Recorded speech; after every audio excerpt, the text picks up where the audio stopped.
Now, I don't know if that would have fallen under the purview of these new security precautions. Probably not, and here again, it would be very tough to detect these sorts of items.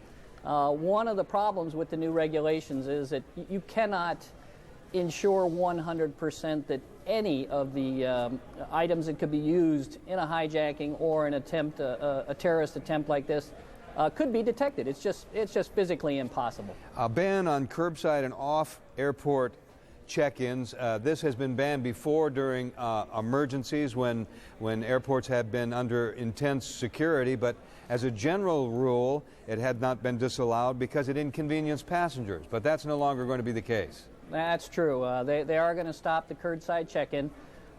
This is going to be a really immense logistic problem for the airlines. You're talking a system that moves hundreds of thousands of people every day, and having those people check in at facilities, verifying their identity out at the ticket counters, checking in baggage.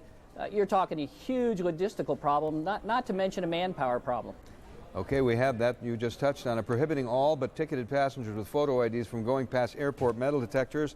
Passengers without baggage no longer able to go directly to the gate to get a boarding pass. That is absolutely right. Here again, I think that you're going to have a huge logistical and manpower problem.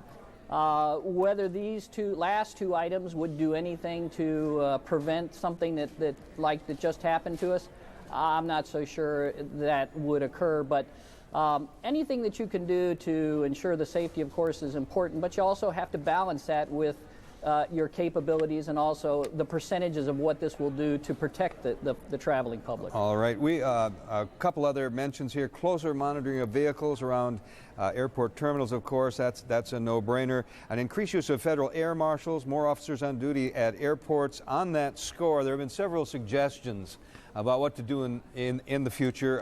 A great number of people suggesting air marshals. Now, I don't know if this rule applies to air marshals aboard airplanes. It doesn't say specifically. How do you understand?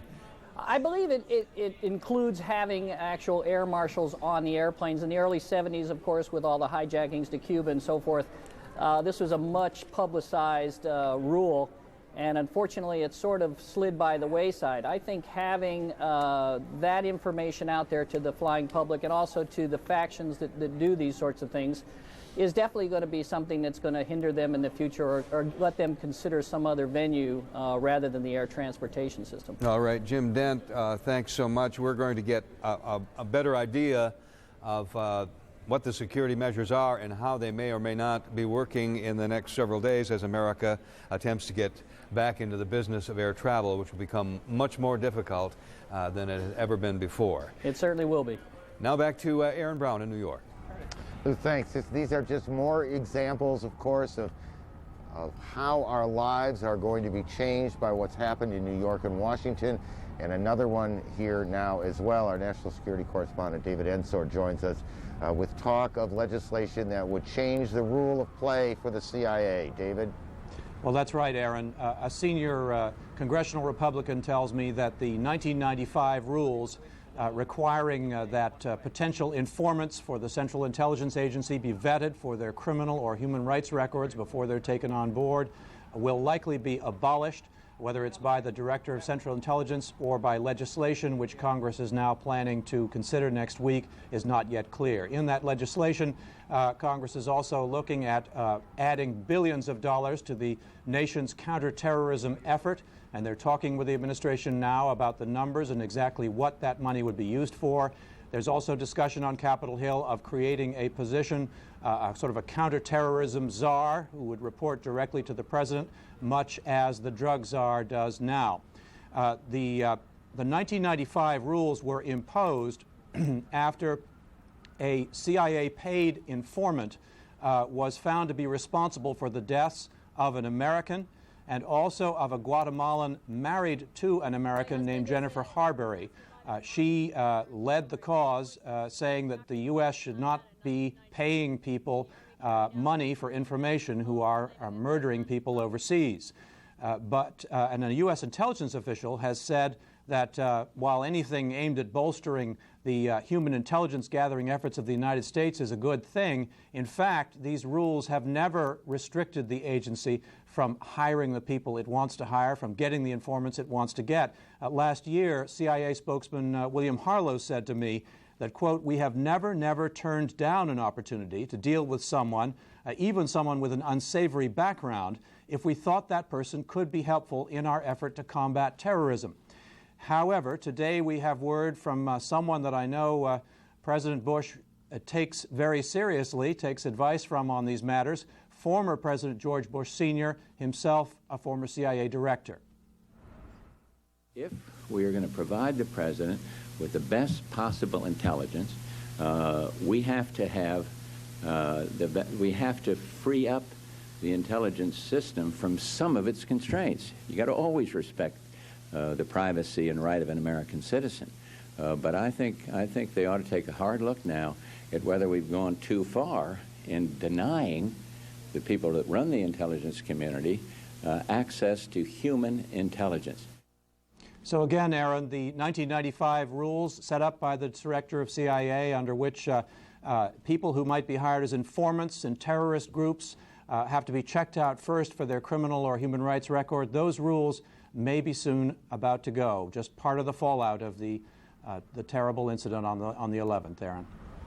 David, I suspect any police officer anywhere in America will tell you that people who become informants often are unsavory characters, to use your words, in the same way that any prisoner will tell you you don't need a knife to make a knife. There are lots of ways to make a knife, and when we talk about these changes in air traffic safety and the like, it's a very fishy business. Is there any talk in Washington about changing the most basic rule of play for the CIA, and that is whether it can operate domestically in dealing with Americans here in this country?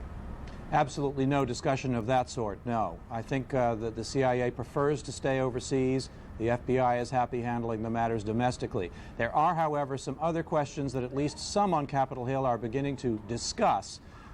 It may never reach the level of legislation, but questions about whether this country should have what most countries do have, a national ID system. It's something that most Americans would not like to see, and yet it is being raised as an issue at least. It would make it a lot easier to keep track of people who shouldn't be here or might have criminal records or ties to terrorist groups.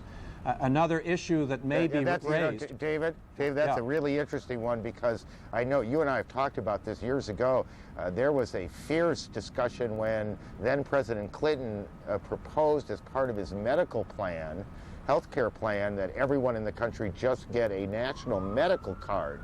And people were very unhappy about that. The idea of a national ID card system, even in this moment, I suspect will strike some people as, you'll excuse the expression here, but un-American. That's right. I don't think it's going to fly, but people in the anti-terrorism business are simply raising the issue and pointing out that we can have our liberties, or we can pay and we have to pay a price for them if we do. If you had that kind of a system, you might save some lives. Aaron? David, thanks. CNN's David Ensor working the legislative national security side of the story. Just an update for those of you maybe just joining us.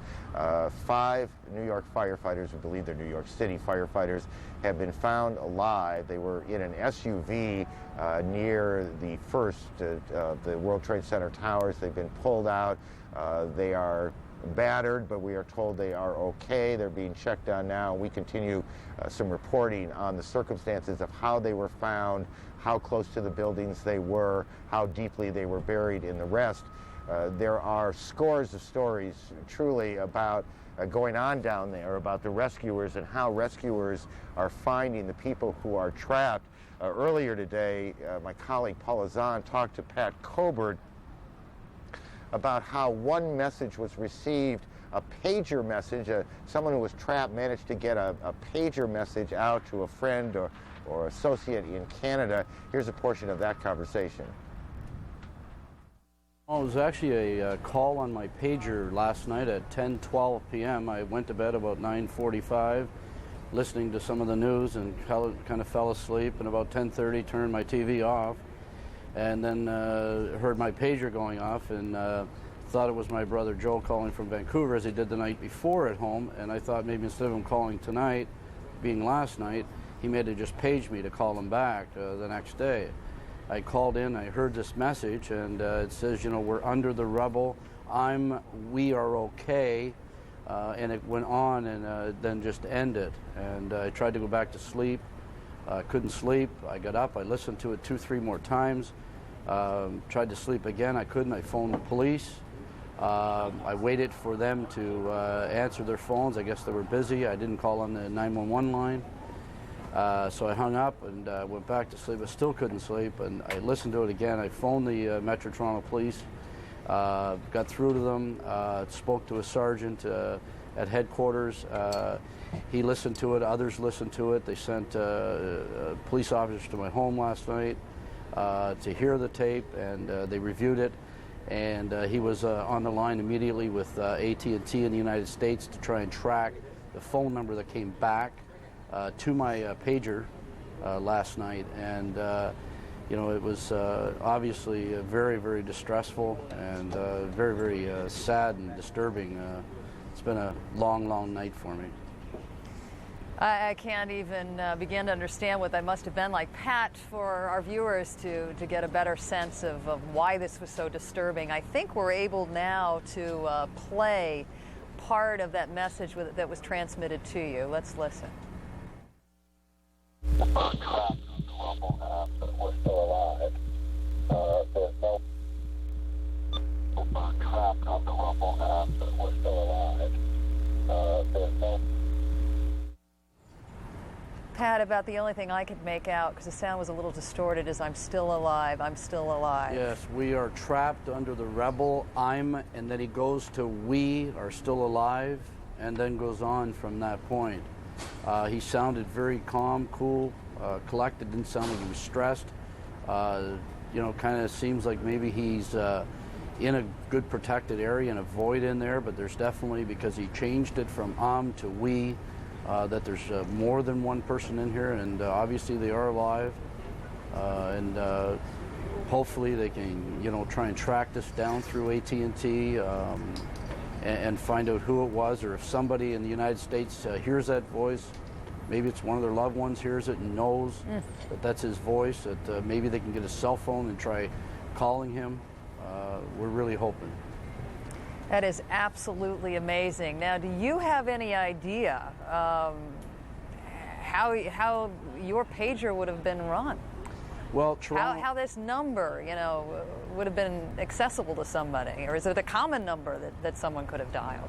Yeah, Toronto has a 416 area code. New York has 516. Upstate New York has 716.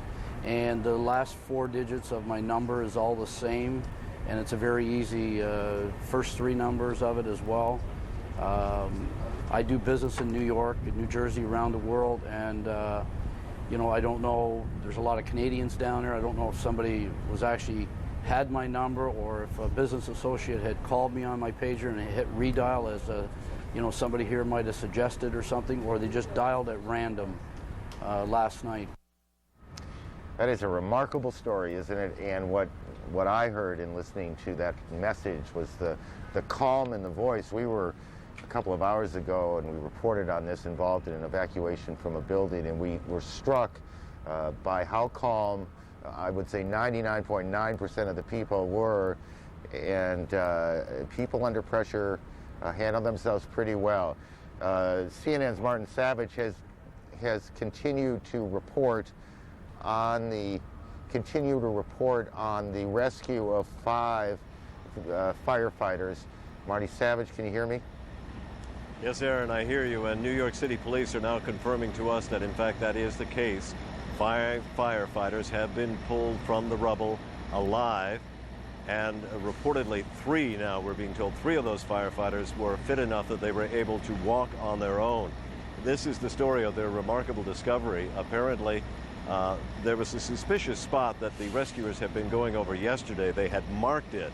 Today they went back in earnest, and we must stress today is an all-out effort to find survivors.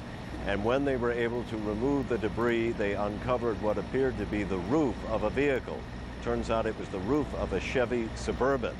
They dug down even further and they managed to get open the doors, and you could imagine their amazement and pleasure when 2, and now we hear 3 of those firefighters were able to walk out on their own. So it is